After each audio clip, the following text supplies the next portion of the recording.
राष्ट्रपति पद के करीब पहुंचे बाइडेन। वहीं ट्रंप ने कहा बाइडेन राष्ट्रपति पद पर ना करें गलत दावा।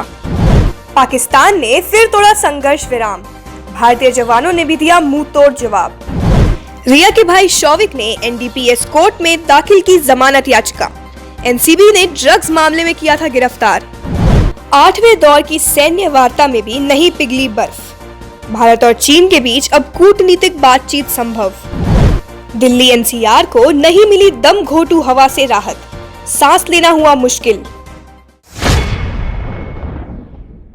अमेरिका में मतदान के 2 दिन बाद भी राष्ट्रपति पद की तस्वीर साफ नहीं हो सकी है।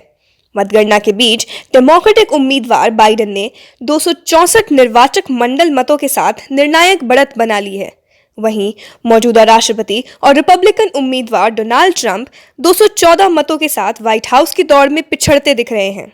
बाइडेन ने कहा है कि चुनाव कठिन रहे हैं, लेकिन हमें शांत रहना चाहिए। मुझे परवाह नहीं है कि लोगों ने इसे रोकने की कितनी कोशिश की है, मैं ऐसा नहीं होने दूंगा। हम लोकतंत्र में मजबूती से विश्वास रखते हैं। वहीं राष्ट्रपति डोनाल्ड ट्रंप ने अपने प्रतिद्वंदी बाइडेन को गलत तरीके से राष्ट्रपति पद का दावा करने के खिलाफ चेतावनी दी है। ट्रंप ने कहा है कि बाइडेन को राष्ट्रपति के कार्यालय पर गलत दावा नहीं करना चाहिए। मैं भी दावा कर सकता था। भारत से कई बार हारने के बाद भी पाकिस्तान अपनी हरकतों से बाज नहीं आ रहा है।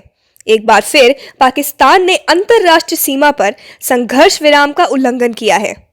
पड़ोसी मुल्क पाकिस्तान ने देर रात मनकोर सेक्टर में नियंत्रण रेखा पर मोर्टार के साथ छोटे हथियारों से गोलीबारी की, जिसका भारतीय सेना ने मुंह तोड़ जवाब दिया। इससे पहले गुरुवार रात भी पाकिस्तान ने करीब 7 घंटे तक गोलीबारी कर बीएसएफ की चौकियों को निशाना बनाया। इस दौरान बीएसएफ की मनियारी पोस्ट और उसके साथ लगे रिहायशी इलाकों को निशाना बनाया गया। हालांकि इसमें किसी तरह के जान माल के नुकसान की कोई सूचना नहीं है। ड्रग्स मामले में जेल में बंद अभिनेत्री रिया चक्रवर्ती के भाई शौविक चक्रवर्ती ने मुंबई की विशेष एनडीपीएस अदालत में जमानत अर्जी दाखिल की है। इससे लगभग 1 महीने पहले बंबई उच्च न्यायालय ने शौविक की जमानत याचिका को खारिज कर दिया था।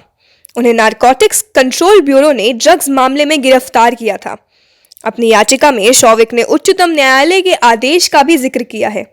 जिक्र में शौविक ने कहा है कि अदालत ने कहा कि एनसीबी अधिकारियों के समक्ष दिए गए बयानों को स्वीकार नहीं किया जा सकता है, इसलिए उन्हें सलाखों के पीछे रखने का कोई कारण नहीं है। बता दें कि विशेष अदालत और बंबई उच्च न्यायालय ने जमानत देने से इनकार कर दिया था। अदालत ने पाया कि वह ड्रग डीलरों के संपर्क में था। पूर्वी लद्दाख में वास्तविक नियंत्रण रेखा पर बरकरार तनाव और 0 से नीचे तेजी से गिरते तापमान के बीच भारत और चीन के बीच सैन्य स्तर की बातचीत हुई। 8वें दौर की यह बातचीत 10 घंटे से ज्यादा हुई। इस मैराथन बातचीत में इस बार भी किसी ठोस रोड मैप पर सहमति नहीं बनी। माना जा रहा है कि अब तनाव को दूर करने के लिए कूटनीतिक और विशेष प्रतिनिधि स्तर पर नए सिरे से वार्ता शुरू होगी।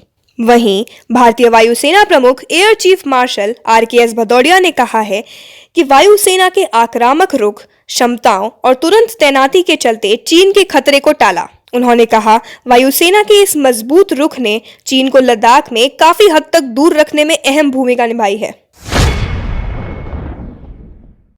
दिल्ली एनसीआर में बढ़ते वायु प्रदूषण ने लोगों का सांस लेना मुश्किल कर दिया है। आसमान में धुंध छाई हुई है। धुंध के कारण कई इलाकों में विजिबिलिटी कम हो गई है। प्रदूषण के लिहाज से दिल्ली के साथ नोएडा, ग्रेटर नोएडा, गाजियाबाद और गुरुग्राम समेत एनसीआर के दर्जन भर शहर रेड जोन में चल रहे हैं। सफर के अनुसार आने वाले दिनों में हवा का स्तर गंभीर श्रेणी से बहुत खराब श्रेणी में पहुंच सकता है। इससे लोगों को लंबे समय तक प्रदूषण से निजात नहीं मिलेगी। डॉक्टरों के अनुसार इसका सबसे ज्यादा असर बच्चे, बुजुर्गों व गर्भवती महिलाओं पर पड़ने की संभावना है।